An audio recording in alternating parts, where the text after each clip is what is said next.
ತಮ್ಮ ಸರಳತೆಯ ಮೂಲಕವೇ ಎಲ್ಲರ ಮನಗೆಲ್ಲುವ ದಕ್ಷಿಣ ಭಾರತದ ಹೆಸರಾಂತ ನಟಿ ಸಾಯಿ ಪಲ್ಲವಿ ಸದ್ಯ ತಮ್ಮ ಮದುವೆಯ ವಿಚಾರದಿಂದ ಸುದ್ದಿಯಲ್ಲಿದ್ದಾರೆ. ಈಗಾಗಲೇ ನಟಿ ಸಾಯಿ ಪಲ್ಲವಿ ನಿಶ್ಚಿತಾರ್ಥ ಮಾಡಿಕೊಂಡಿದ್ದಾರೆ ಎಂಬ ವದಂತಿ ಎಲ್ಲೆಡೆ ಹರಿದಾಡಿದ್ದು, ಶೀಘ್ರದಲ್ಲಿಯೇ ವೈವಾಹಿಕ ಜೀವನಕ್ಕೂ ಕಾಲಿಡಲಿದ್ದಾರೆ ಎನ್ನಲಾಗಿದೆ. ಯಾರಪ್ಪ ಸಾಯಿ ಪಲ್ಲವಿಯವರ ಮನಗೆದ್ದ ಚೋರ ಎಂದು ಅಭಿಮಾನಿಗಳು ಯೋಚಿಸುತ್ತಿರುವಾಗಲೇ ಈ ಎಲ್ಲ ವದಂತಿಗಳಿಗೆ ಸ್ವತಃ ನಟಿ ಸಾಯಿ ಪಲ್ಲವಿ ಸ್ಪಷ್ಟನೆ ನೀಡಿದ್ದಾರೆ. ಸಿನಿಮಾ ಪ್ರಚಾರ ಕಾರ್ಯದಲ್ಲಿ ಭಾಗಿಯಾಗಿದ್ದ ಸಂದರ್ಭದಲ್ಲಿ ಮದುವೆ ವಿಚಾರವಾಗಿ ಪತ್ರಕರ್ತರೊಬ್ಬರು ಕೇಳಿದ ಪ್ರಶ್ನೆಗೆ ಉತ್ತರಿಸಿದ ನಟಿ ಸಾಯಿ ಪಲ್ಲವಿ, ಸದ್ಯ ನಾನು ಮದುವೆಯಾಗುವ ಯೋಚನೆಯಲ್ಲಿಯೇ ಇಲ್ಲ. ಒಬ್ಬಂಟಿ ಜೀವನವೇ ನನಗೆ ಇಷ್ಟ ಎನಿಸ್ತಿದೆ. ಸದ್ಯ ನನ್ನ ಗಮನ ಏನಿದ್ದರೂ ಸಿನಿಮಾಗಳ ಮೇಲೆ. ಉತ್ತಮ ಸಿನಿಮಾಗಳನ್ನು ನನ್ನ ಅಭಿಮಾನಿಗಳಿಗೆ ನೀಡಲು ನಾನು ಬದ್ಧನಾಗಿರುವೆ. ನಾನೀಗ ನಟಿಯಾಗಿ ನನ್ನ ಜವಾಬ್ದಾರಿಗಳನ್ನು ನಿರ್ವಹಿಸುತ್ತಿದ್ದೇನೆ. ಮದುವೆ ಬಗ್ಗೆ ಯೋಚನೆಯನ್ನು ಮಾಡಿಲ್ಲ ಎಂದು ಹೇಳುವ ಮೂಲಕ ಎಲ್ಲ ವದಂತಿಗಳಿಗೆ ನಟಿ ಸಾಯಿ ಪಲ್ಲವಿ ತೆರೆ ಎಳೆದಿದ್ದಾರೆ.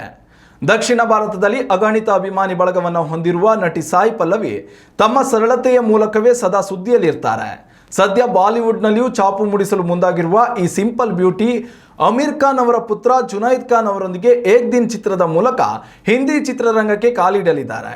ಇದರ ಜೊತೆಯಲ್ಲಿ ನಿತೀಶ್ ತಿವಾರಿ ನಿರ್ದೇಶನದ ಬಿಗ್ ಬಜೆಟ್ ಮೂವಿ ರಾಮಾಯಣದಲ್ಲಿಯೂ ನಟಿ ಸಾಯಿ ಪಲ್ಲವಿ ಸೀತೆ ಪಾತ್ರದಲ್ಲಿ ಕಾಣಿಸಲಿದ್ದಾರೆ. ಈ ಚಿತ್ರದಲ್ಲಿ ರಣಬೀರ್ ಕಪೂರ್ ರಾಮನ ಪಾತ್ರ ನಿರ್ವಹಿಸಿದರೆ, ನಟ ಯಶ್ ರಾವಣ ಪಾತ್ರದಲ್ಲಿ ಕಾಣಿಸಿಕೊಳ್ಳಲಿದ್ದಾರೆ ಎನ್ನಲಾಗಿದೆ. ಈ ಸಿನಿಮಾದ ಬಳಿಕ ಮಣಿರತ್ನಂ ಅವರ ಮುಂದಿನ ಸಿನಿಮಾದಲ್ಲಿ ಸಾಯಿ ಪಲ್ಲವಿ ನಟಿಸಲಿದ್ದಾರೆ. ಹೀಗೆ ಸಾಲು ಸಾಲು ಸಿನಿಮಾಗಳಲ್ಲಿ ಬ್ಯುಸಿಯಾಗಿರುವ ನಟಿ ಸಾಯಿ ಪಲ್ಲವಿ ಮದುವೆ ಯೋಚನೆಯನ್ನು ಮಾಡ್ತಿಲ್ಲ ಎನ್ನಲಾಗಿದೆ. ಉತ್ತಮ ಸಂಸ್ಕಾರಯುತ ಶಿಕ್ಷಣದೊಂದಿಗೆ VSS English medium CBSE school Udupi Muddur. ನರ್ಸರಿಯಿಂದ 10ನೇ ತರಗತಿವರೆಗೆ ಶಿಕ್ಷಣದ ಜೊತೆಗೆ 5ರಿಂದ 10ನೇ ತರಗತಿವರೆಗಿನ ವಿದ್ಯಾರ್ಥಿನಿಯರಿಗೆ ಉತ್ತಮ ಹಾಸ್ಟೆಲ್ ಸೌಲಭ್ಯವೂ ಇದೆ. ನಿಮ್ಮ ಮಕ್ಕಳ ಪ್ರವೇಶಾತಿಗಾಗಿ ಈ ಸಂಖ್ಯೆಗೆ ಕರೆ ಮಾಡಿ.